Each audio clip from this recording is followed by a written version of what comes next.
പ്രിയപ്പെട്ടവരെ, നമ്മൾ ഈ ഒരു വീടിൻ്റെ അടിസ്ഥാനം ഇടുക, അടിസ്ഥാന ശില സ്ഥാപിച്ചെടുക്കുക. ഈ കല്ലിന്മേലാണ് ഈ വീട് പണിയേണ്ടത്, പണിതുയർത്തേണ്ടത്. നമ്മൾ പ്രാർത്ഥനയോടുകൂടി ആയിരുന്ന ഈ കല്ലിൻ്റെ അല്ലെങ്കിൽ ഈ ശിലാസ്ഥാപനം നടത്തുമ്പോൾ നമ്മൾ കാണിക്കുന്നത് ഈ കല്ലിനോടും മണ്ണിനോടുള്ള സ്നേഹത്തേക്കാൾ കൂടുതൽ ഈ ആളുകളോട്, ഈ മക്കളോടുള്ള സ്നേഹമാണ് നമ്മൾ കാണിക്കുന്നത്. അവരോടുള്ള നമ്മുടെ ക്രിസ്തീയ കടമയാണ് ഈ ഒരു കാര്യം ചെയ്യുന്നത്. നമ്മുടെ സെന്റ് പോളിന്റെ ജൂബിലി ആഘോഷിക്കുന്ന ഇടവകയുടെ പ്രത്യേക പരിഗണനയുടെ ഭാഗമായിട്ടാണ് ഈ വീടിന്റെ പ്രവർത്തനങ്ങൾ സഹായിച്ചു കൊടുക്കുന്നത്. പാലക്കാട് നിന്ന് ഇവിടെ വന്നിട്ട് ഈ ഒരു തിരുക്കർമ്മം നടത്താൻ സാധിക്കുക എന്നുള്ളത് ഒരു ദൈവ നിയോഗമാണ്. അപ്പോൾ എൻ്റെ പ്രാർത്ഥന നിങ്ങൾക്ക് കിട്ടുന്നു, നിങ്ങളുടെ പ്രാർത്ഥനയും എനിക്ക് കിട്ടുന്നു. അങ്ങനെയുള്ള ഒരു പരസ്പരമുള്ള സ്നേഹബന്ധത്തിൽ നിന്നുകൊണ്ട് ഈ ഭവനത്തിന്റെ പണി പൂർത്തിയാക്കട്ടെ, ഇവർ ഇതിൻ്റെ അകത്ത് കയറി താമസിക്കാൻ ഇടവരട്ടെ എന്ന് പ്രാർത്ഥനയോടുകൂടി തിരുക്കർമ്മങ്ങൾ നടത്താം. പിതാവിന്റെയും പുത്രന്റെയും പരിശുദ്ധാത്മാവിന്റെയും നാമത്തിൽ ആമേൻ.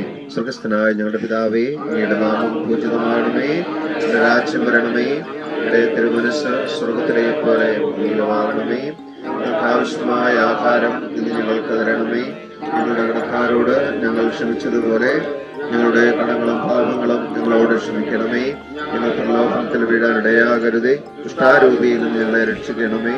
എന്തുകൊണ്ടെന്നാൽ രാജ്യവും ശക്തിയും മഹത്വവും എനിക്ക് അങ്ങയുടേതാകുന്നു. ആമേൻ. വിജയകരമായി പുരോഗമിപ്പിക്കുവാനും സന്തോഷപൂർണമായ പരിസമാപ്തിയിൽ എത്തിക്കുവാനും ഞങ്ങളെ സഹായിക്കണമേ.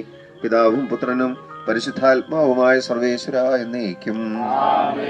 അവൽക്കാർ ഉണർന്നിരിക്കുന്നതും നിഷ്ഫലമാകുന്നു. കാരുണ്യവനായ ദൈവമേ, രക്ഷാരപർവൃത്തിയിലൂടെ അങ്ങ് ഞങ്ങളെ അങ്ങേ മക്കളായി സ്വീകരിക്കുക. നിങ്ങൾ സജീവ ശിലകൾ കൊണ്ടുള്ള ഒരു ആത്മീയ ഭവനമായി പടുത്തുയർത്തപ്പെടട്ടെ. യേശു ക്രിസ്തു വഴി ദൈവത്തിന് സ്വീകാര്യ കുടുംബത്തിന്റെ വാസത്തിനായി പണിയുവാൻ പോകുന്ന ഭവനത്തിന്റെ ഈ അടിസ്ഥാന ശില അങ്ങ് ആശീർവദിക്കണമേ. ഈ മൂലക്കല്ലിൽ പണിതുയർത്തുന്ന ഭവനം ഉറപ്പുള്ളതും സുരക്ഷിതവുമായിരിക്കട്ടെ. പണികൾ യഥാസമയം പൂർത്തിയാക്കുവാൻ അങ്ങയുടെ അനുഗ്രഹാശസ്സുകൾ ഇവർക്ക് നൽകുകയും അങ്ങയുടെ കൃപാവർത്താൽ ഇവരെ കാത്തു പരിപാലിക്കുകയും ചെയ്യണമേ, ഇപ്പോഴും എപ്പോഴും എന്നേക്കും.